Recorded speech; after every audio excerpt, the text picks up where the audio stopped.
নমস্কাৰ বন্ধু বান্ধৱীসকল, আশা কৰোঁ ভালে আছে। প্ৰথমে ডিজিটেল ভক্ত ইউটিউব চেনেলৰ পৰা আপোনালোক সকলোকে ৱেলকাম জনাইছোঁ।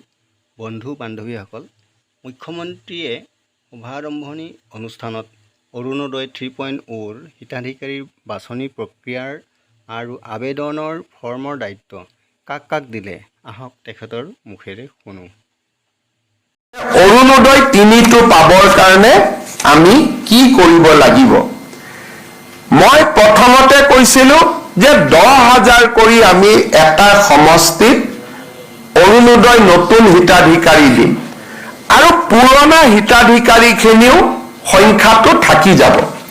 তাৰ মানে এতিয়া আমাৰ গোটেইখিনি যদি আমি হিচাপ কৰোঁ, পুৰণা আৰু নতুন, টোটেল 37,20,000 পৰিয়ালে অৰুণোদয় আঁচনি লাভ কৰিব।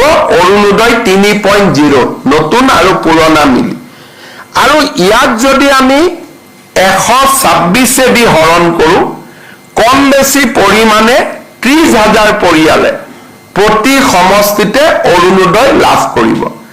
আমাৰ এখন জিলা পৰ্যায়ৰ কমিটি আছে, তেওঁলোকে জিলাত বহি যোন সমষ্টিত জনসংখ্যা বেছি তাত অৰুণোদয় বেছি দিব, যোন সমষ্টিত জনসংখ্যা কম তাত অৰুণোদয় কম দিব। মই কাৰ্বি আলং জিলাৰ নতুন এটা সমষ্টি হৈছে, তাত আমাৰ সৰ্বমুঠ লোক আছে 90,000। আনহাতে আমাৰ অসমত আন কিছুমান সমষ্টি আছে যাৰ ভোটদাতা 3 লাখ। গতিকে 3 লাখ আৰু 80,000 দুইটাতে আমি এটা সামঞ্জস্য বহাব লাগিব আৰু সেইকাৰণে এভাৰেজ 30,000, কিন্তু কোনোবা সমষ্টিত 28,000, কোনোবা সমষ্টিত 32,000 লোকেও অৰুণোদয় পাব। জিলা পৰ্যায়ৰ কমিটিখনে এই টাৰ্গেট বিতৰণ কৰিব। ইয়াৰ পিছত জিলা সমিতিয়ে প্ৰত্যেকটো ভোট কেন্দ্ৰলৈ এই টাৰ্গেট বিতৰণ কৰিব। অৰ্থাৎ 30,000 জালুকবাৰী সমষ্টিত যদি অৰুণোদয়, মোৰ ভোটাৰ লিষ্টত ভোট গ্ৰহণ কেন্দ্ৰ আছে 200টা। এই 200টা ভোট গ্ৰহণ কেন্দ্ৰত জনসংখ্যা অনুসৰি আৰু দুখীয়া মানুহৰ পৰিৱেশ পৰিস্থিতি অধ্যয়ন কৰি প্ৰত্যেকটো বুথত সমান নহয়, সমানুপাতিকভাৱে জিলা পৰ্যায়ৰ কমিটিয়ে প্ৰত্যেকটো বুথৰ বাবে অৰুণোদয় হিতাধিকাৰীৰ সংখ্যা আবণ্টন কৰিব। সমান নহয় বুলি মই কিয় ক'লো? কোনোবা ভোট গ্ৰহণ কেন্দ্ৰত 300 ভোট থাকে, কোনোবা ভোট গ্ৰহণ কেন্দ্ৰত 1000 ভোট থাকে। সমানুপাতিকভাৱে তেওঁলোকে এই কোটা 30,000ৰ কোটা প্ৰত্যেকটো ভোট গ্ৰহণ কেন্দ্ৰলৈ তেওঁলোকে ভাগ কৰি দিব। পঞ্চায়ত বৰ্তমান নাই কাৰণে আমি জিলা উপায়ুক্তক দায়িত্ব দিছোঁ যে আপোনালোকে গাঁও পঞ্চায়তৰ ছেক্ৰেটাৰী আৰু 4জন মনোনীত ব্যক্তিক লৈ গাঁও সভাখন পৰিচালনা কৰিব। এতিয়া অৰুণোদয় পাবৰ কাৰণে আমাৰ মানদণ্ড কি হ'ব? সকলোৱে আবেদন কৰিব। আমি কাক অৰুণোদয় দিম? প্ৰথম, অৰুণোদয় পাবৰ কাৰণে মোৰ এখন ৰেচন কাৰ্ড থাকিব লাগিব।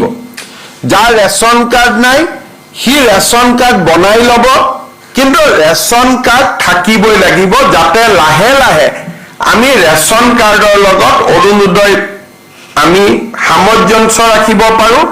বিধানসভাতো প্ৰশ্ন কৰিলে আমি তেওঁৰ ডিটেইলছ দিব পাৰোঁ, কাৰণ ৰেচন কাৰ্ডত দেউতাক, মাক, এড্ৰেছ আৰু আধাৰৰ লগত ৰেচন কাৰ্ডখন জড়িত হৈ আছে।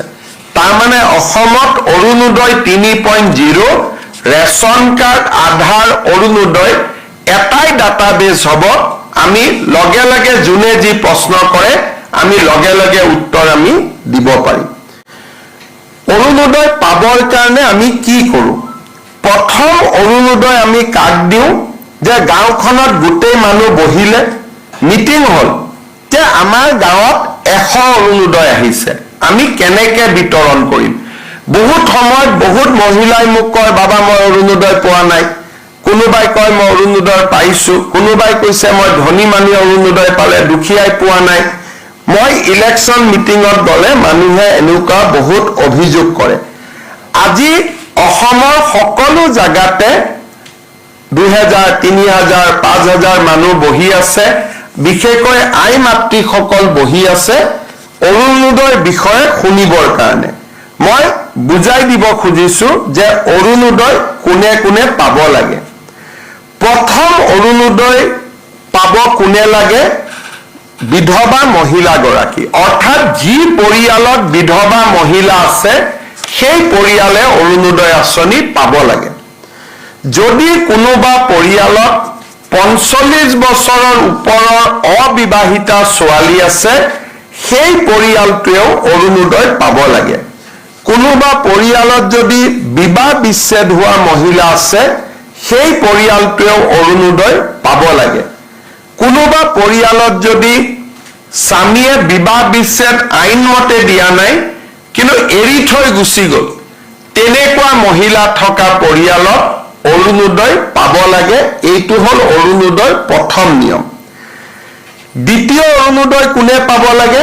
কাৰোবাৰ ঘৰত যদি তৃতীয় লিংগৰ ব্যক্তি আছে, পুৰুষ আৰু মহিলাৰ পিছত আৰু এটা লিংগ থাকে উভয় লিংগ, উভয় লিংগ থকা পৰিয়ালতো অৰুণোদয় আমি দিব লাগে।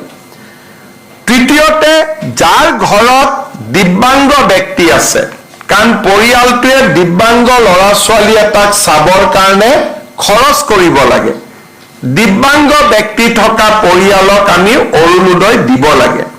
তৃতীয়, চৰকাৰী বৃদ্ধাশ্ৰমত যিসকল আইতা থাকে সেই আইতাসকলক আমি অৰুণোদয় দিবই লাগে।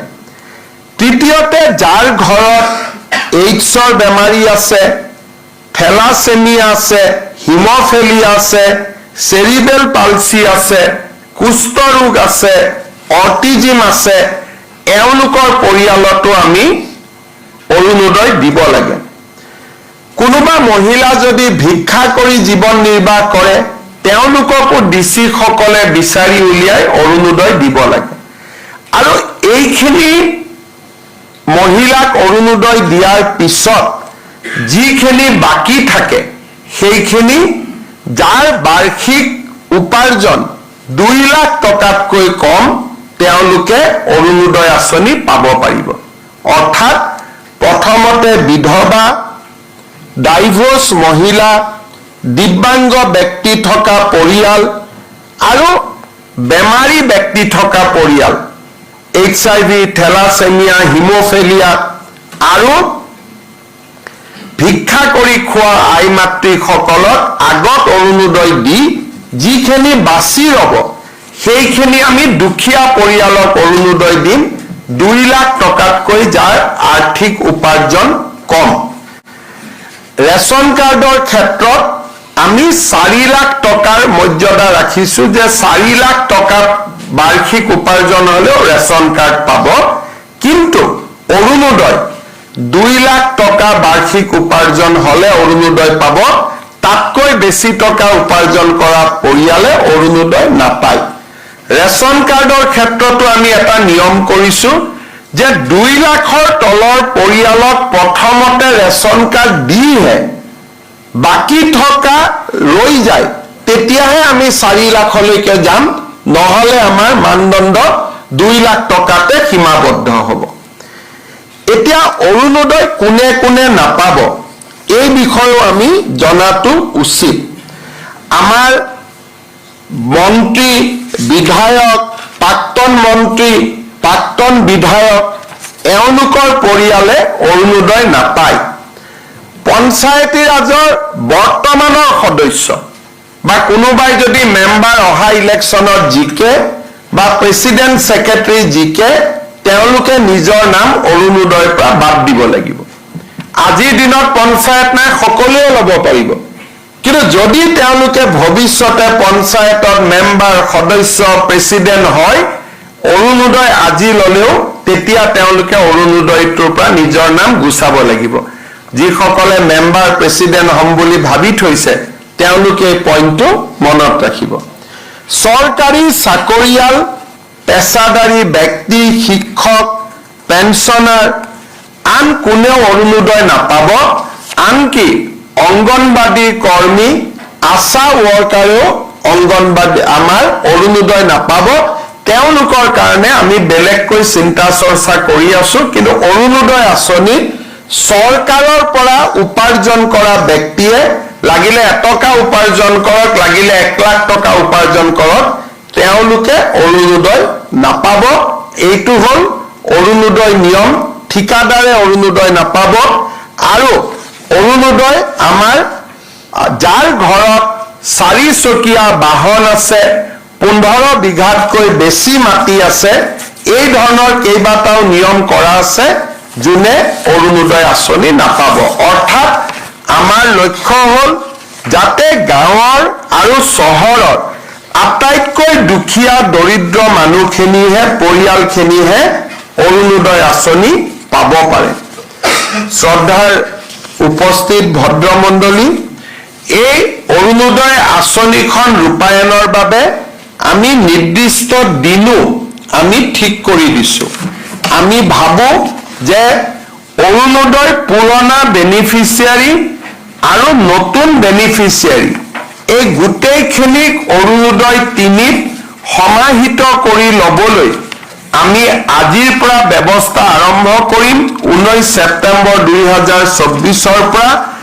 আৰু আমাৰ লক্ষ্য যে আমি জানুৱাৰী মাহলৈ এই গোটেই সিলেকশ্যন, ফৰ্ম ফিল আপ, এফিডেভিট, এই গোটেই কামখিনি আমি সমাপন কৰিব পাৰিম। এতিয়া কোনোবাই প্ৰশ্ন কৰিব যে জানুৱাৰীত অৰুণোদয় 3 আহিব, তেতিয়ালৈকে বৰ্তমানৰ হিতাধিকাৰীসকলে অৰুণোদয় পাই থাকিবনে নাই? যেতিয়ালৈকে নতুন অৰুণোদয় তালিকা নাহে, তেতিয়ালৈকে পুৰণা হিতাধিকাৰীসকলে অৰুণোদয় পাই থাকিব, তাত কোনো চিন্তা নাই। কিন্তু পুৰণা হিতাধিকাৰীসকলেও নতুন অৰুণোদয় পাবলৈ নতুনকৈ আবেদন পত্ৰ কৰিব লাগিব। কাৰণ অৰুণোদয় 3 কমপ্লিটলি নতুন হ'ব। প্ৰত্যেক সমষ্টিত আগতে 20,000 পৰিয়ালে অৰুণোদয় পাই আছিল, এতিয়া আৰু 10,000 পৰিয়ালে পাব। ৰাজ্যখনত 12,60,000 নতুন অৰুণোদয় হিতাধিকাৰী জড়িত হ'ব।